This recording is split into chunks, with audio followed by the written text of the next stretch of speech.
Do you have an autoimmune condition and you've been told that you will always have to be on medication, or maybe the diagnosis is so horrible that you won't survive it? Well, listen up, think again. It's been a while since Dr. Brooke Goldner has been in the classroom, but today in the classroom, we're going to be talking to Dr. Brooke Goldner. She's a medical doctor who was told when she was younger that she had lupus and that not only would she not live long, but she wouldn't be able to have children. And so she's in the classroom today to share how she proved the doctors wrong and what you can do, what we can do to live a long, healthy life. So get out your paper and pen and take lots of notes because we're going to learn and grow together. And when you need a friend, you can count on me. I'll be right here waiting for you. Hi, my name is Lillian McDermott, and I am a certified life coach, a certified holistic cancer coach, and the host of the Lillian McDermott radio show Classroom. If this is the first time that you're in the classroom, please know I've been waiting for you.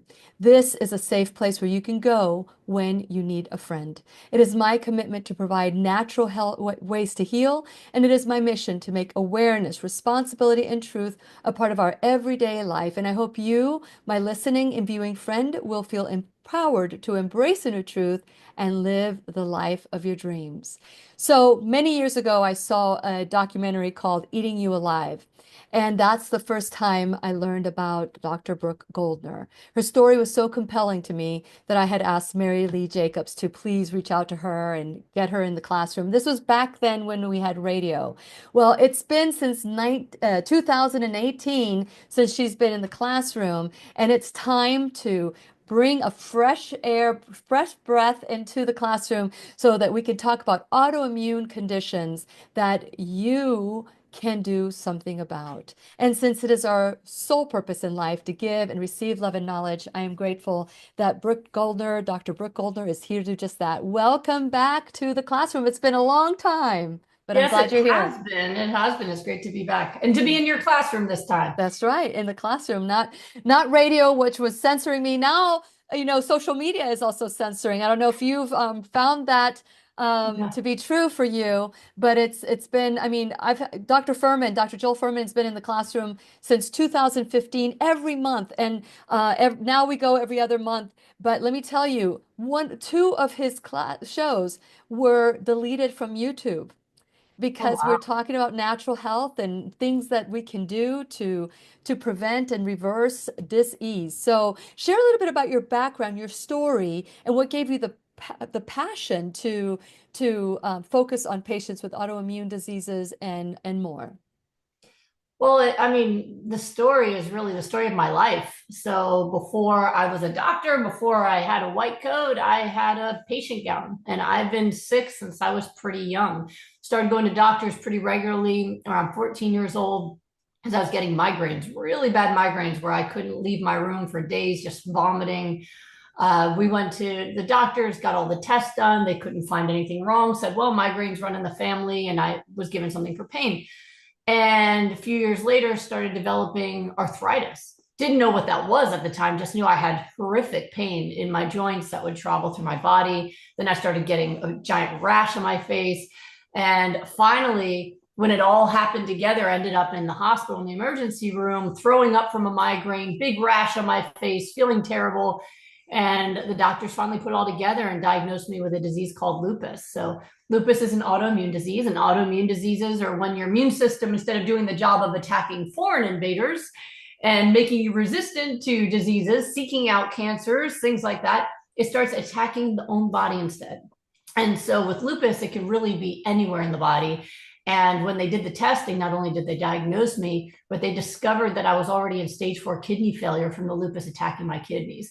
So at 16 years old, I received it all at once, a diagnosis of lupus, which we didn't even know what that was back then, and that my kidneys were failing so quickly that according to the nephrologist we saw only a few days after the diagnosis and getting my kidney biopsied, being told that I had at best 6 months to live before my kidneys failed. And if I was lucky, I could end up on dialysis.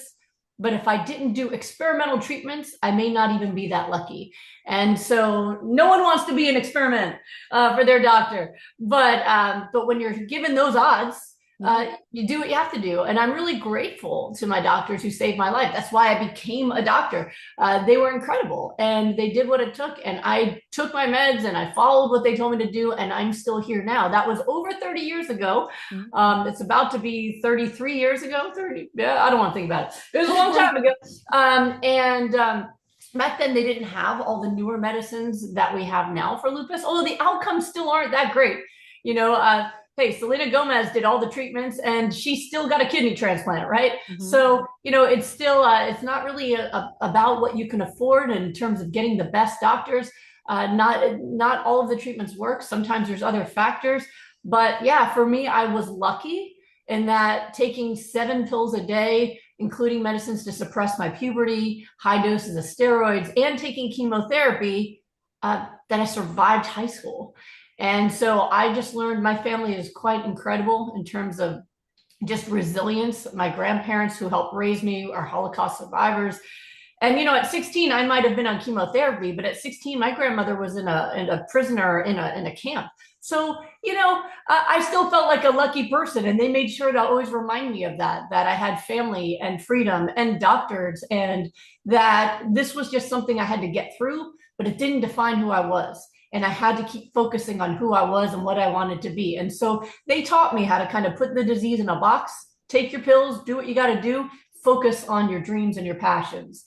And that really defined my life. I never was defined by the lupus, always by who I was as a person, my passions, my curiosity, everything I wanted to be. In fact, I felt more intensity to go all out on my dreams because, hey, no one knows how long they have to live. But not many of us get early warnings that it might not be that long. And so I thought, I'll just live all out. I'll accomplish everything I can. I will love, I will achieve, I will do everything I can to just make this life amazing. Even if it's going to be a shorter life, it's going to be a good one. And that's what really got me through. The medications, great doctors, and a focus on my quality of life and my happiness and my joy. And so I had a way to stay feeling grateful for my life when most folks I find even now tend to feel very much like they're victims of disease. That was not allowed in my family.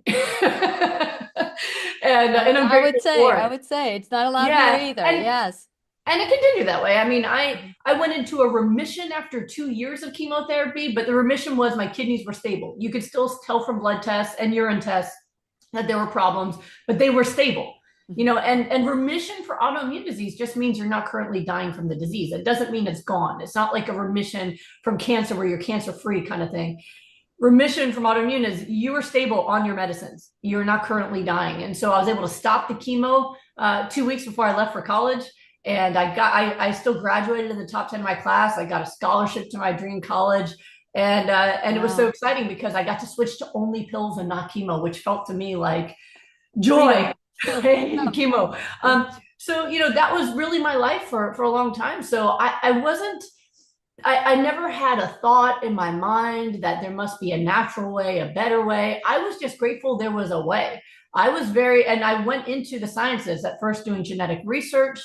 I graduated with honors in college for genetic research and neurobiology. And then I decided to go into medicine, really hoping to make a difference in patient lives, especially with the knowledge I had that you can be diagnosed with a disease and still have a great life. And I thought maybe that would be my path, is really teaching patients resilience to trauma and how you can hold on to happiness and joy and live a good life regardless of disease. And I really thought that was the impact I was going to make. I never expected that I would ever get better. And even in medical school, I got worse. I started developing blood clots and having mini strokes because the lupus started causing the blood clots. So I literally was rounding on patients that I was sicker than a lot of the time, where I'd have to stand against a wall when the world was split into two and a blood clot was passing through, and then come back together again and keep walking, and then I was given blood thinners. I had to take injections every day, and I was told for the rest of my life. But every time I had a relapse, they were usually really serious. I always like to scare my doctors and my family. But every time I had a relapse, it was kind of this moment to just, like, I would mourn it, and then I would just refocus and go, I'm still here. I'm still here, and I can still live, and I can still dream, and I can still achieve. And I would just feel grateful again and keep going. And that's really the the life I thought I would live, and I was perfectly grateful and happy to keep living it. But then things changed along the way. So Yes, this they is not did. the end of the story. So I love the first part of your story because that's the first part of everybody's story that gets diagnosed with autoimmune condition and they think that this is as good as it's going to get. And I love the fact that gratitude kept you going the whole entire time. But there are times like with me, it wasn't until I was challenged to go raw vegan for a month. And I was on the show. I thought, fine, I can do it. Won't harm my body. It's perfectly legal, so let me try it. It wasn't until 4 days after I started eating that way that I realized, wow, I feel really good, but I didn't feel bad. I just didn't know I could feel better. And I think that the people we get used to feeling bad and that becomes our normal. So with you, you were very functional. You got a lot done. However, that's not the end of your story. So let's talk about this next phase and how that happened, where you started looking at a different way of medicine. Yeah, so I just stumbled into it by following my heart. My whole life has been following my heart. I just pick the direction that feels the most exciting and gratifying, and I run in that direction. That's how I ended up in medicine. So I was really grateful. I was finishing up medical school. I got my first choice of residency in California. I was leaving Pittsburgh for California sunshine. I hadn't seen sunshine in years. And so I'd gotten my residency at UCLA Harbor. I was very excited. I was only going to be in Pittsburgh for a couple more months, and then I was out. I was out and at a place, dancing, and I met Thomas Tadlock, who has been my husband now for 19 years. We've been married as of last week. We've been together over 20 years. And it was Congratulations, Thank congratulations. you. Thank you. Yes, Yeah, that's we're celebrating multiple things because uh, as a fast forward, our 19-year anniversary, our anniversary also coincides with me getting my first test that I was lupus free. So we yeah. celebrate both 19 years lupus free and 19 years married, and they're all connected to him. So Oh, talk about like a Disney movie, my knight yes. in shining armor. So when I met him, not only was he just the most amazing person to be with, like from the moment I met him, all I remember was like the most beautiful eyes I've ever seen and laughing till my face hurt. That was just how I remember that night. I don't even remember everything we talked about. I just remember how he made me feel. And so he gave me his card that night and we stayed in touch. And it happened very quickly. We knew right away, this is it. This is the person. This is my person. And at first he only knew me as just the personality you see, who is me, like the fun person. I love to dance. I love music. If I had arthritis, I'd take pain pills and I'd go dance. Like I just always wanted to live. And when he started talking about marriage a month into meeting me, I had to explain to him that I actually have this really terrible disease and explain to him what it was. People know what lupus is, generally speaking, that I have a disease where I can never have children between kidney failure and blood clots. I was told it would kill me to try. That I'm not going to live a long life. And most likely I'm going to start becoming disabled soon. And, I've had it since I was 16. At the time I was 28. I'd already had multiple relapses.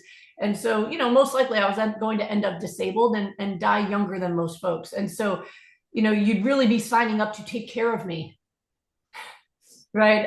And not be able to be a dad and That's all a that. that's a scary conversation, I'm sure that you had because you don't want to Oh, lose him and at the same time you want to be real and give him a head start so he could run.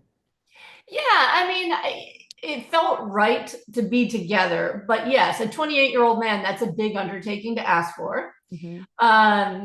But I also, yeah, I wanted it to be that he knew what he was getting into. So Hmm. it was scary. But, it's interesting. I mean, you've interviewed him before. Yes. To him, he said he was thrown into this, like into his head. And, when I met him, he was still reeling from the death of his best friend who died of cancer. Hmm. And so he's like, I was the first person that filled that void where he's like, I found my best friend again. And then to Yeah. be told that I also could be dying, this poor man, like Yeah. this poor Yeah. man, Yeah. the world has challenged him. The universe was challenging him for sure. But in my life, he was quiet for a few seconds. Thank goodness. So it was like those shows where they check into another state and they think, and then they come back. But thankfully, in my world, it was a few seconds, and he just said, I'd rather live a short life with you than a lifetime with anyone else. And if it's going to be a short life, it'll be the best damn life you could ever live. Yeah. And I said, yeah, let's get married. I'm great. I'm down. Like I believe you should let love in. I mean, the reason they say better or worse, richer for poorer when you get married is because stuff happens, right? Yes. You can Yes. marry a rich guy who loses his shirt.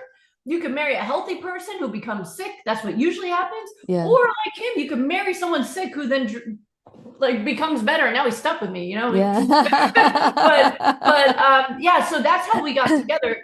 And my husband is a scientist as well, and he was studying. He was obsessed with how nutrition affects metabolism purely for aesthetics. He wanted to use nutrition to help every one of his clients have a six-pack in a short period of time. I just want to let everybody know an amazing natural bodybuilder. So, oh, he's incredible. And he's a scientist. So everything he does, he tests on himself and then he tests on people. So he had the largest boot camps in Orange County, California, and he tested different nutrition protocols to see who gets the most fat loss. Like he is obsessed with that. And so at the time he was working for MTV, helping musicians who were getting ready for their music videos, who are drinking too much beer, get fit within a matter of weeks. So I asked him if he would put me on one of his protocols to lose weight for our wedding, because we were getting married in Maui and I wanted to look amazing. And I also didn't want to be like my college roommate who just starved herself thin for her wedding and then gained like 20 pounds on her honeymoon. Yeah. I wanted to be more careful with my body. My body was barely holding it together. So he put me on one of his nutrition plans, but he had to adjust it for me. Now he is 100% plant-based. He has found that you can put on more muscle faster on a plant-based diet on less than half the protein than you need on a meat-based diet, which is really cool. And it's all in his book, Miracle Metabolism. But at the time, he didn't know yet that you didn't need meat. This was 20 years ago. So I was already a vegetarian since I was a kid. I loved animals. I didn't eat them, but I ate tons of milk. Not milk, like dairy, like cheese. I didn't drink milk, but I ate cheese all day long. I was like a cheeseitarian, processed fooditarian. And so he's like, well, you got to get rid of all that dairy and that saturated fat. If you're not going to eat meat, I don't know, let's just see how you do on tofu or soybeans. I've never met a vegetarian before. This is Pittsburgh, So he had to adjust his program for me. And like all his other clients, I lost all the weight. I went from a size 11 to a size 3 in 3 months. I was ripped for our wedding. And within a few days to maybe a couple of weeks of starting on his program, I was also an intern at the time, working 30-hour shifts, more than 80 hours a week. And where were you living at the time? Where were you living? We were in California now. You're in California now. Okay, you're still in California because you mentioned Pittsburgh, but we met in Pittsburgh. Oh, okay. For my residency, we only knew each other 2 months when I moved away, and we were already. Wow. And then he pulled a Goodwill Hunting, and he sold his business, sold his house, packed up his car, and moved. Oh, now I get okay. Wow. Drove to California, no job, nothing. All he knew is I was his future, and he was going to figure it out from there. Wow. Oh, yeah. And he did a good call. It was really miraculous because the fitness aspect was what I was looking for, but within days I had amazing energy in spite of my work schedule. Mm-hmm. It is not normal to feel peppy and alert and like energetic without lupus, working the kind of hours and stress I was working. I felt amazing. I had no arthritis. I had no migraines. And so I had to get new doctors in California. And so my first set of labs actually was after we had done, I had done the program, right? So I went to see the doctor there, and he, ran on my labs, and he had my charts and stuff. And so he was, on high alert to test me. And right before our wedding, he gave me a call and said there was some kind of lab error because I've seen your previous labs, but these are negative for lupus. And so that's obviously not accurate. Go to your wedding, come back, and we'll retest. So I agreed. Yep, definitely not accurate because I'd never had a normal blood test since I was 16. I was now 28. Yeah. It was very clear every time I was tested that I had lupus antibodies. I had protein in my urine from kidney issues. I had all these things. And I came back and tested again. And not only was I negative for lupus again with normal kidney function and no protein in my urine, but also my cholesterol that I was told was genetic when I was 21, nothing to do with all the cheese, was now 155, Wow. And so that I have never had a relapse in 19 years. And I did all the things they said I couldn't do. I had children. I'm growing old. I'm a few months away from turning 48. And I Yes. feel healthier and better at 48 than I did at 18. That's not Yes. usually how people do it. But I aged in reverse because I definitely was an old lady status as a teenager. And I feel really good now. I just got back, this morning. I go in the morning and do these like boot camps where I'm lifting heavy and running and doing all these things that I couldn't do in my teens and 20s that I can do now, almost 50 years old. And so that is what changed the course of my career. It was never, sometimes there's folks like you who have these awakenings where you can feel there's a better way. There must be a natural way. Not me. No, I'm a scientist. I thought science was the way, and this is science, but I just believed and studied, and I learned everything I was taught. And I still practice medicine. It can be very useful, but it doesn't give people health. And so the way I practice now, most people see me because they're trying to get off their meds. But really what I'm about is let's get you as healthy as you can get to minimize your need for meds. If you can get off them, great, but at least we can get you as healthy as you can possibly be. And at this point, I've helped people all over the world reverse diseases that I was taught in medical school was incurable. Everything from scleroderma, Sjogren's, lupus, multiple sclerosis, as well as things like diabetes and heart disease, heart failure. We've had clients do programs I call rapid recovery where they have to work with me every day, even reverse their symptoms of ALS, things that like there's no hope for, there's hope for. So it has been really just this remarkable thing where still following my heart. I mean, that's what led me to Thomas. That's what led me to doing all these things, even stepping down from a really amazing job as a medical director, working with the homeless, to pursue my passion of being able to help all these people who are suffering from autoimmune diseases. It was a big leap, and I didn't know where I would land, but it has just been incredible. It's been all word of mouth that people have come to know who I am, and get to the point where I get to talk to folks like you and share this information. No, this is great. This is great because I have a good friend who is in taking a chemotherapy like drugs to help with rheumatoid arthritis. And I keep saying, please, please, please look at this and look at this. And everybody has their time. Everybody has their moment, and I'm looking forward to them seeing this particular class because what would you say to someone with rheumatoid arthritis that has been told that these drugs are the only way that they'll get better, but then the symptoms of taking the drugs are debilitating, debilitating, and it's causing damage in other parts like the liver or the kidney. What would you say to someone that is still, doesn't understand how nutritional science can help the body heal? Well, I think first of all, we have to acknowledge that these medicines can help people feel better. I was able to do all the things I did because of the medicines. If I didn't have my Celebrex, I would have been in too much pain to hold my pencil. Like Yes. I liked that stuff so much that when they tried to take it off the market temporarily because of some heart issue, I took all the samples out of my rheumatologist office. I'm like, I can't function without it. I left there like Elaine with all the toilet paper out of that Seinfeld episode. I remember Like, that episode. Not even a spare. You didn't no, I spare a can't square. spare it. I can't spare it. No, I was like running out with all the samples. So we have to acknowledge one, that there is evidence that these medicines can be helpful. They can help you with pain. They can help you with even the progression of the disease, right? But they do not get you healthy. And what people don't understand, although this is changing, I mean, 2 weeks ago, I was teaching a room of 1,000 healthcare providers who are there to learn how you can use nutrition to reverse disease. And the feedback I was getting from the doctors was, your results are overwhelming, because I was showing them case after case after case. And they didn't even know there was this much hope, that there was this much healing. And so quickly, my folks are better within a matter of weeks, where the medicines, and most of the people I see are already on the medicines but still suffering.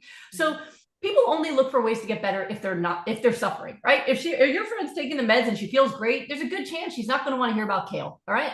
But if she's taking the meds but she's having terrible side effects, or she still has pain or still has issues, then there's this room, right? So I always say, if someone didn't ask for your help, you're just bothering them. You've got to make sure that you're offering help to people who want the help. So when people have not asked for help, I always start with, if you ever want to know about ways that you can feel better, in addition to medicines, I happen to know some things that can help you, right? Yeah. Sometimes people say, I can know someone that can help you.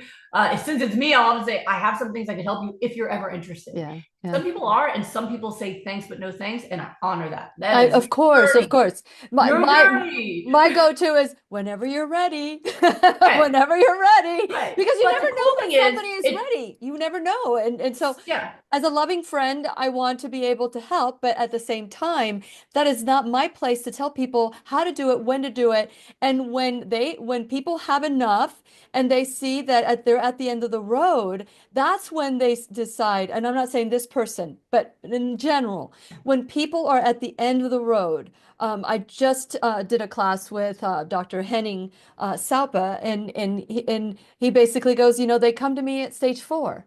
It would have been easier if they came at stage 1 or stage, of the first stage. That way, it could be easy to replenish the body, get the body healthy, give it what it needs, and continue to build the immune system and all of that. But he says, unfortunately, I get them at stage 4. And so that's really difficult. So, but you never know when that moment comes. So I always say, whenever she complains, I'm like, whenever you're ready. So I'm hoping that the day will come that she doesn't need. And this is the thing.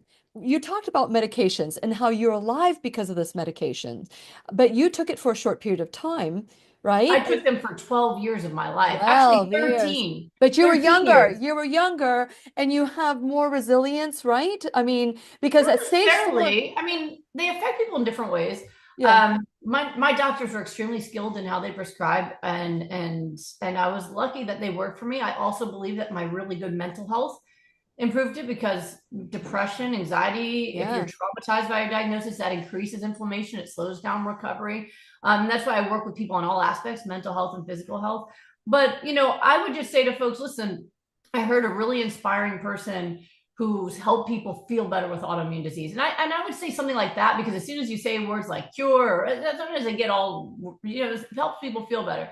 But not everyone's ready. I mean, my own mother had rheumatoid arthritis, and she wouldn't give up chocolate and cheese for years. And she was getting injections in her knees.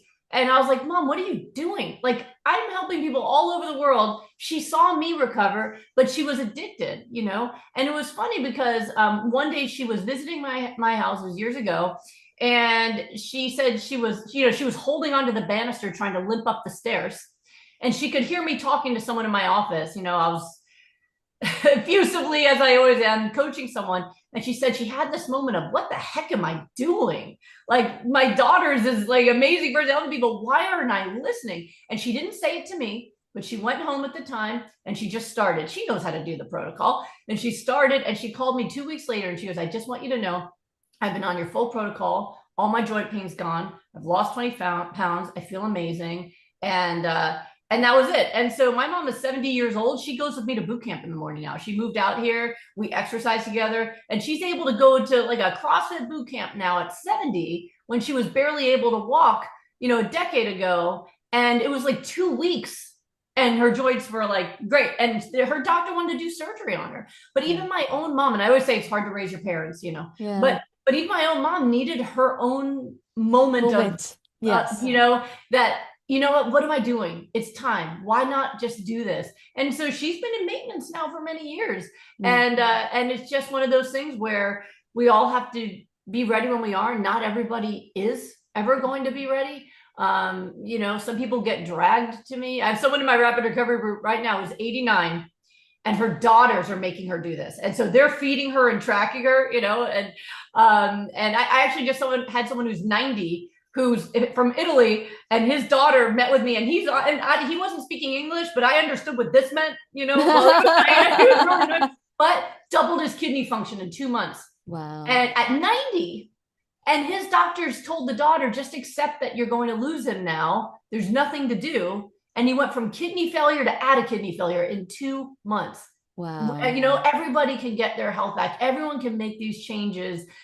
How far you can go depends on where you're starting, but there's always movement in the right direction. Everyone I work with, they get healthier, Wow. right? And Yeah. so it's a really beautiful thing. But yes, it's not for everyone. It is changing. I have a lot of doctors as clients, doctors, nurses, and pharmaceutical researchers.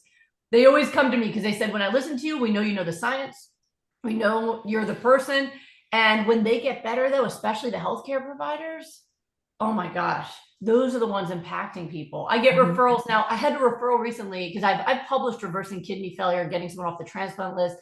And there was someone who came to me recently to reverse her kidney disease, and she did great with me. She started urinating again and all these wonderful things. But she said she found me because she was in dialysis lamenting, I wish there was a better way. I wish there was something besides dialysis. And the dialysis nurse had watched someone else get better working with me. And she quietly wrote down my name and website and just slid it over to her. Oh, So, wonderful. It's yeah, so it's getting better. it's really difficult because we have to overcome the belief system. And this is and this is one of the reasons why I wanted you to come back and hopefully and again, because this is an incredible conversation that we need to have, that we have been told that this is what is health. You take the pill, you get better. You take the pill, you get better. But you don't need to change your lifestyle. You don't have to do any of those other things. You don't have to change your mindset. You don't have to do anything other than just take this pill. And unfortunately, we believe in the pill, that that's our savior. And the reality is the power, like Dorothy clicking the heels in The Wizard of Oz, the power is inside of me all along. And it's empowering to know that someone with stage 4 kidney failure it doesn't have kidney failure. Someone in dialysis doesn't have to do dialysis. Who's ever heard of that in the mainstream media? You Yeah. don't. You Yeah, just I've had don't. had doctors reach out to me. There was one cardiologist who actually he asked me to write a nutrition plan for an upcoming clinical trial he's going to do because he likes how well my protocols work for his heart patients. But he said to me the first time he talked to me, he goes, "If you had invented a pill instead of a protocol, you would have gotten a Nobel Prize. That's But you right. can't do that for nutrition, which I don't care about prizes. I just want people to be well." And all of the diseases, the biggest reason people lose people they love are because of nutrition borne illnesses. Heart disease is number one from diet. You got diabetes, cancer, autoimmune diseases that cause death and also immense suffering. I went through a lot of pain and suffering in my life. That was, I find now that it was necessary because that was how I got fueled up to do this work. But it didn't need to be that way. And now that we know better, we have to do better. And it is changing. Like I said, doctors are, especially the younger doctors, they're watching the documentaries. They're learning this stuff. I mean, there's a medical school in Detroit where the medical students wrote their own chapters on all of the research that shows plant-based nutrition, how it can benefit people to prevent and reverse disease. They wrote their own chapters. They presented it to their medical school and asked that it be taught. And they said, well, we can't teach anything that's not on the boards. But how's something going to be on the boards if it's not taught? Right. But the medical schools are reaching out. I taught over the pandemic a group of 3 medical schools in Australia, New Zealand. They reached out so I could do a Zoom class for them to learn this. So the next generation of doctors is going to be better. And even current ones, there are ones who are learning and then there's ones that are shut off, but it is getting better. And I think the truth always comes out. That's just how it is. The truth always comes out. Sometimes it can be arduous and painful. You talk about Wizard of Oz, flying monkeys, Wicked Witch, right? But Yeah. ultimately, when we persevere and we find the right guides, we're going to get to where we need to go. And you're right, it's inside of us, but sometimes we have to go through that treacherous yellow road. Yellow brick. I wrote That an we do article have that about power. that. Yes. Yeah. It's following our yellow brick road because, I can't follow your yellow brick road because maybe what I need is different than what you need. And that's what the allopathic community says, one size fits all. And it doesn't. Maybe one size fits most or one size fits some, but not one size fits all. Even plant-based science. I mean, what I'm allergic to might not be something that somebody else is allergic to or have sensitivities on. So I love the fact that with this process and these protocols, people can tailor it to what their needs are. So before we talk about the mindset, because you were talking about, we were talking about belief and all of that, I want to take a little break because I want to talk about my whenyouneedafriend.com.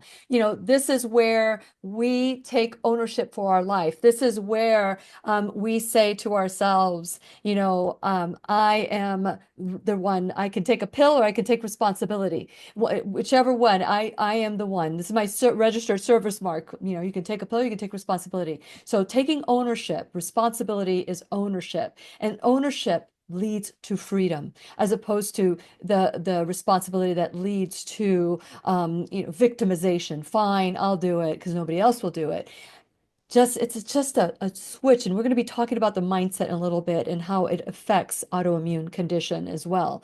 And so with that in mind, please go to whenyouneedafriend.com, subscribe to the website, subscribe to the website, and there's a two-step process, so make sure you opt in. And then go to my social media, including BitChute, please, because in BitChute is where sometimes all the class is aired in its entirety. Sometimes we can't air it on YouTube and Facebook. So go to BitChute because that's where you'll find it. Please subscribe there and you'll get notification anytime that you want a class has been uploaded into the page. And so then you can support my sponsors, support them the way that they're supporting the classroom. And then you can go to the Shop Now bag. In that Shop Now bag, these are Lilly approved products from head to toe, whether it's pain management without any medication, which is what I used when I was told I was surgical. I used it for managing pain, and it was amazing. No pills, no Tylenols, no oxycodones or whatever. It's all microcurrent, all healthy. And so there's so many other things that you can look at. Some of them are affiliate products. It helps the classroom grow just a little bit, but others are just because I love the product. So please, please check them out, support the classroom the way that we need some support. It's one way you can support the classroom. Another way you can support the classroom is you can become an enrolled student in the classroom. And whether it's $1 or $1,000 a month or a one-time donation, whether it's your time, your talent, your treasure, anything, everything is so important to grow the classroom. So please give and give generously. Today we have Dr. Brooke Goldner in the classroom. I met her back in 2015, 2016, and I have been so impressed with what she's done with her life with or without lupus. You did so much. And I know you have courses. You can go to goodbyelupus.com, correct? Is that the same place where they can find you? So Absolutely. Goodbye Lupus, and you have courses there. You also do coaching. What else do they can they There's find free from? gifts there on how to hypernourish. We have a free community online on Facebook. Yeah, we have a lot of resources for people, and I can always give you like a link tree that has links to all the Okay. different things that we Yeah. do, to research we've published. Yeah. Yes, absolutely. And if you are a subscriber to the classroom, you already have all her information when you click onto her name. Okay, so with that in mind, we talk about beliefs, the limitations, and that's what keeps us from trying new things. I always say, be curious, not critical. And so if we're curious about how did you do this, and how are others? I mean, at this point, how many patients, clients have you been able to help reverse, or, because I know they need to do it. You provide the tools and the protocols and all of that, but each individual needs to do this themselves. But We've worked with thousands of people now around the world. And if yeah, you add to that the people who've just used my books and free content to heal, more than that, more than yeah. that. And I actually want to kind of challenge you on one of the things that you just said before we came back in, was about how there's different things that different people need. And I actually have found that's an overwhelming statement, and it hasn't actually been true in my practice. Okay, okay. We can really simplify things and say there are certain things that all of us need, right? We all need micronutrients, vitamins and minerals. We all need omega-3 fatty acids. We all need to be hydrated with water. That we all need the right self-care to help ourselves with True. stress Yeah. and emotional well-being. That I think that it's easier to help people move forward when we talk about how simple it can be. That we are all the same species. That's always my joke. Whenever someone says, "Will it not work for me?" I'm like, "Well, are you an alien? Because if you're human, we got you." But it's actually fairly simple and straightforward. And this whole idea of biodiversity is a distraction. And I think often a distraction that's inspired by industries that prefer people think that. But it's actually pretty straightforward to say, okay, I can eat for my cells If you're healthy, you can occasionally recreationally eat that damages your cell, but you tolerate it, right? But we can eat for ourselves, and my specialty now is really understanding how nutrition impacts cellular repair, right? So I know how to eat to make cells repair themselves and to optimize immune function. If you've got a healthy immune system and cells that can repair damage, you can get better from everything. So I do want to encourage people to actually see this as a fairly simple, straightforward thing. And I've been told by a lot of my clients and my patients that that's what makes them feel more comfortable. That's great. Work with them is they're like, you know what? You make it simple. It's not always easy, but it is pretty simple because all the information can get really overwhelming. Yes. Especially in the health world. So yes. No, that's a great point. So let's talk about those limiting beliefs. It's so important that when you hear something and it resonates and go, instead of saying, oh, that can't be possible, to be curious and look into it. yes, Now, absolutely. one of the things that I say that you can be doing everything right, but if you haven't dealt with the traumas or the things in your life that have made you feel like, there's giving up or victimize, or that, I just think I've dealt with it, but really we haven't dealt with it. We just put it off and put it in a box. What has that changed in your practice? Have you seen how there are traumas and beliefs that can keep us diseased? Absolutely. I mean, my original specialty is I'm board certified in psychiatry and neurology. And so my biggest subspecialty of that is trauma. So I thought when I was moving from working with the homeless and people coming out of foster care and juvenile justice, I was walking away from working in trauma. Turns out, no. Helping people recover from chronic disease using nutrition and lifestyle, I'm still working with people with trauma every day. And they found that there is a huge correlation between depression, anxiety, trauma, and disease, especially autoimmune diseases. There was one study in 2020 looking at over 100,000 military folks. It was 120,000 and change. People in the military diagnosed with PTSD.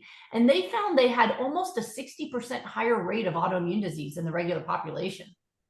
Right. Wow. So this is a huge deal. There's been other studies that have found 40% or higher rates of childhood abuse and trauma in people with autoimmune disease that's very serious. So there's definitely a huge correlation. There's been other studies that just show that when somebody's in mourning, when somebody's undergoing trauma, when they have depression or anxiety, that they have an increase in their inflammation markers. One of the studies was so convincing about the link between inflammation and depression, they suggested using corticosteroids like prednisone in depression. I was like, whoa, let's not dissolve their bones. We have to talk to them. Wow. Talk to them. We have to work through this, right? So it is really important to address those things. And what I found is when I was doing, protocols like my rapid recovery programs, if somebody had a happy life, they were grateful, happy, good relationships, loved their job, I changed their diet within days to weeks, lupus free, scleroderma, Sjogren's, like just amazing. And then there were the other folks who were dealing with intense loneliness, despair, trauma, anxiety, and they either would get better more slowly or they wouldn't even recognize what's improving because they were so negative. They would focus on what's wrong, I'm not sure my hip hurts.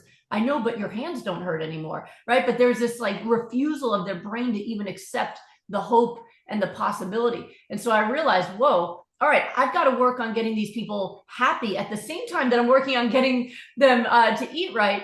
And that combination is what creates that rapid response. Also, if you are in a negative space, you're more likely to self-sabotage. So my first book, Goodbye Lupus, was my story of recovery and the foods that make you sick and the foods you need to eat to get better. And it's short. I'm to the point. I'm from New York. Let's get to the point. Let's get it done. And that book is short. There are people who follow that. They're lupus free. It's great. And then there's the others. So my second book, Goodbye Autoimmune Disease, is really most of that book is all of the mental health work I do with folks. Self-sabotage, depression, anxiety, lifestyle factors like sleep, self-worth, negative limiting beliefs, all of these different things, helping people learn how to hope. A lot of folks don't know how. They're afraid to hope because trauma's taught them only bad things happen and they refuse to put themselves in that positive space. So it's really one of the biggest things I work on. And in my rapid recovery group, every single day, I'm working on their mental health and their outlook. while they're on the nutrition. And it's so amazing. We just finished a group a couple weeks ago where people come on in the group, and every single person who comes on reports amazing results, whether their prostate antigen went down or their glaucoma disappeared in 5 weeks, got off the lung transplant list, kidney transplant, whatever it is, lupus gone. But the most remarkable thing is here they are after 6 weeks with otherwise medically impossible results, and all they want to talk about is, I've never been this happy. I feel so hopeful. I'm excited for my life. I'm doing things I've never done before. That they really kind of accept and download what I'm teaching them about how important their mental health is, that you can actually be happy and enjoy your life today, even while you're sick. And if you do that, one, you have a good life even though you're sick, and two, you're now accelerating your ability to get better. That's amazing. I love it. I love it. And that is, the mindset in a nutshell. We do need to focus on gratitude. I always say gratitude is the kryptonite of depression and anxiety. You can't be in pain and depressed and all that when you're grateful. It dissolves that pain of whatever it is. And I heard through your story gratitude, gratitude, gratitude. And Absolutely. And it it's is been so found to be true. the number one symptom found in happy people. If you want to talk about symptoms, Mhm. happy people have a habit of gratitude. Mm. And a habit is something you have to practice to create. Yeah. And if we can be grateful, I would say gratitude is like the life vest that keeps you from sinking under the weight of trauma and stress. Right. And so teaching people gratitude and teaching people hope is what helps them not only just survive where they don't feel like they're just swimming every day and want to sink, but actually feel like they can lay back and float and eventually get up and out of the water and really thrive. So let's talk about some of the principles or concepts, protocols for joining a rapid recovery program. What are some of the things that people could expect to join your rapid recovery, or maybe pick up a book, or what are some of the things that they should expect? Well, so it really depends on what they want to do. I put a lot of information out there for people because I believe that nutrition and health really should be a public right. So I've released my protocols to the public. And we have people every day who tag me on Instagram, YouTube, Facebook, just to share they healed. I never met them. They healed for free following my content, or they read my book in the library, literally for free. But there are plenty of people who want to work with me because they want me to hold their hand. Either number one, because they are too sick and it's too risky to practice on their own, like people in kidney failure. I have a lot of folks in kidney failure in my group that just started. For folks who have really bad eating disorders, like they're food addicted, they need daily help and supervision, or they just want to get all of that emotional work. And for people who tried on their own and keep failing, they last a couple days and they eat off plan and they want that, because we would look over them intensely every day. So the rapid recovery groups were started for that, so that people can every day not only be able to listen to me and learn from me, but also every single day I look at each person and see what they did, what they ate, how they're doing, and make adjustments. Sometimes people have, you mentioned allergies, sometimes people will have a food sensitivity. I can recognize that and fix that. Sometimes they have gut issues. We've reversed Crohn's and ulcerative colitis, but some people, they're too bloated, they're too constipated. Other people can't stop pooping, right? So we really are able to solve problems quickly because we do that every day. And so with everyday guidance, we can get everyone to the finish line. But those groups have the most aggressive nutrition protocol. You are only eating the foods for recovery. You're eating raw foods at specific doses. You're going to weigh them, measure them, and we're going to make sure you get it right. Not everyone needs to be that aggressive to be able to get results, but if you are, you will get the result. So I teach things kind of in stages. Hypernourishment is adding what you're missing. For some folks, that's all they need to do. Lucky them. Versus a goodbye lupus protocol, where you're just eating what causes your body to repair the damage. Versus what we call the goodbye autoimmune disease protocol from that book, is where you're not only eating to heal, but you're working on your emotional health, your sleep, your lifestyle, your gratitude. And that's what we really do in my rapid recovery programs. We're doing the full protocol. We're going to completely hypernourish your body with nutrition and your soul with the nourishment you get from self-care and positive ways of talking to yourself. So, I do things like 75-minute appointments for people who just want me to meet them, give them a plan, and they're going to do it on their own. My husband does those as well. He's an amazing coach for people, versus the programs that we do together where we work with people every day. So we try to do it for everyone. We've had, I had a lady, Kim, who is on welfare, has only followed my free content, got out of a wheelchair, and is out like running around feeling great, Wow. for free. versus people who will do like private rapid recovery, who can just call me or text me every single day. We have something for everybody, because we just want to make sure everybody gets the help they need to actually live the life they want to live. Beautiful. So, what advice do you have for someone? We've got about 5 minutes left in the class today. What advice would you give to someone that says, heck, I don't want to get to that point where I need to do the rapid recovery? What are some of the tips that you can say to someone who would like to stay healthy? And what are some of the pearls, wisdom that you can give someone that does want to maybe tweak a little bit and continue to improve their health? One of the best things people can do is to just start by adding what they're missing. So I teach something called hypernourishment. If you go to Goodbye Lupus on Instagram, Facebook, YouTube, we probably get you all the links here. I'm posting every day to help people with this. And I have videos that show people exactly how to hypernourish. My newest recipe book, Goodbye Lupus, Hello I Delicious. saw that. All recipes Yes. on how to add delicious raw foods that are going to accelerate cellular repair, reverse the aging process, both on your organs internally, and heck, it's nice in your skin too, right? And so, and optimize your immune response. It helps people actually not get infections and be able to heal faster. So if you want to just add that, there's many ways to do it. We have free stuff at smoothieshred.com where you can just make any of our free smoothie recipes. And that's what I like to do. It's like, I can do it and talk and be healthy, right? So adding what you're missing, you can do it through smoothies, salads, other recipes. But if you do that, one, you're going to start crowding out other junk. You're going to start feeling a lot better, more energetic. You're going to get less sick less often. And you'll start to feel the difference in those foods. So I like to start there for people who are not so sick. If you're in kidney failure, we can't start there, right? And then I look at, what is it that you really want to do for your life? If you have a clear goal, it's easier to take the steps to get there. We mentioned how most people don't make changes unless they're suffering. But if you have a big enough goal, you'll do it too. If you know that you want to like hike a mountain or walk all day through Venice, then you're like, ooh, I got to get myself in shape. I got to get healthy. Suddenly it becomes easier to make better choices and go, you know what, if I eat that burger, that takes that, no Italy.